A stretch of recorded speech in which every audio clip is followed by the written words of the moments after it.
मकर संक्रांति पर बिहार की राजनीति एक करवट लेती है तो इफ्तार पार्टी पर दूसरी करवट लेती है। इस बार की मकर संक्रांति इस बदलाव के बयान से अछूती नहीं रही। नवंबर के अंत और दिसंबर की शुरुआत में जब नीतीश कुमार की नाराजगी की खबरें मीडिया की सुर्खियां बनी और उसके बाद लालू प्रसाद यादव ने बोल दिया कि वो मुख्यमंत्री नीतीश कुमार का महागठबंधन में स्वागत करने के लिए तैयार है। अब तब से ही बिहार की राजनीति में तरह तरह के कयासबाजी हो रहे हैं। कई नेता मकर संक्रांति के मौके पर बिहार की राजनीति में बदलाव के दावे कर रहे थे। मकर संक्रांति के मौके पर बदलाव तो हुआ, लेकिन जरा सा। लेकिन बिहार में सबसे बड़ा खेला करने वाले नीतीश कुमार एनडीए से अलग नहीं होंगे, ये भी साफ हो गया। लालू यादव की चूड़ादही भोज के समय उनकी बड़ी बेटी और सांसद मीसा भारती ने साफ कहा कि नीतीश जी और लालू जी भाई की तरह हैं और बड़े भाई का दरवाजा छोटे भाई के लिए हमेशा खुला रहता है। अब ये बात तो हो गई नीतीश और लालू को लेकर के, लेकिन ऐसा कौन है जो चिराग पासवान के जो पार्टी है उसको उसके ऊपर हक जमाने की कोशिश कर रहा है या फिर चिराग पासवान को तोड़ने की कोशिश कर रहा है।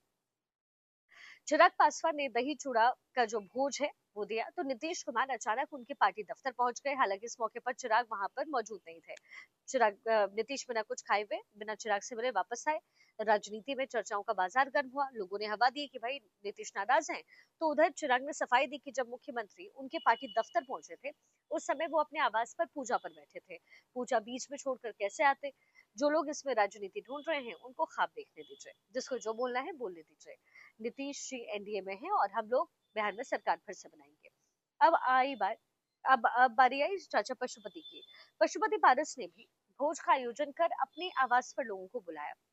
भोज में नीतीश और लालू को दोनों को न्योता मिला, लेकिन लालू अपने बड़े बेटे तेज प्रताप के साथ पहुंचे। नीतीश कहीं नजर नहीं आए। फिर भी पशुपति पारस ने दावा किया कि बिहार में नए समीकरण बन सकते हैं, अब जरा इंतजार कीजिए।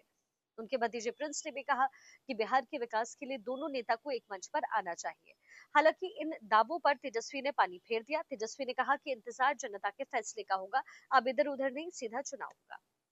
बिहार के उप मुख्यमंत्री विजय सिन्हा ने भी जब अपने आवास पर भोज दिया तो उन्होंने साफ किया कि एनडीए में मुख्यमंत्री पद को लेकर कोई मतभेद नहीं है। अटल बिहारी वाजपेयी ने नीतीश को मुख्यमंत्री बनाया था।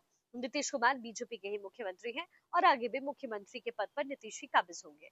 मतलब बीजेपी ने बिहार में अपना मुख्यमंत्री बनाने के मसले पर यह भी साफ कर दिया कि जब तक नीतीश है एनडीए की तरफ से मुख्यमंत्री वही रहने वाले हैं। तो कुल मिलाकर के अगर देखा जाए तो मकर संक्रांति के बाद सत्ता परिवर्तन को लेकर के जिस बात की चर्चा सबसे ज्यादा थी कि नीतीश फिर से पलटी मारेंगे, उस पर एक तरीके से विराम लग गया है। और ये बात भी साफ हो गई कि एनडीए में नीतीश के चेहरे पर चुनाव होगा। वहीं अगर महागठबंधन की हम बात करें तो महागठबंधन का स्वरूप इस बार थोड़ा सा बदलाव हो सकता है। तेजस्वी ने भी कहा कि इंडी ब्लॉक लोकसभा चुनाव तक ही था और अगर कांग्रेस अलग होती है तो इतना जरूर है कि गठबंधन में कुछ नई पार्टियों को जगह मिल सकती है।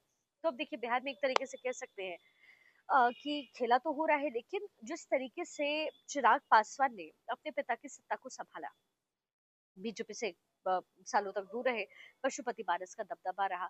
अब पशुपति पारस इस दही चूड़ा भोज के साथ एक समीकरण को साधने की कोशिश कर रहे हैं और इस समीकरण साधने के बाद बहाने जो है वो चिराग पासवान से बदला लेने की तैयारी कर रहे हैं, यही हर कोई इस समय कह रहा है।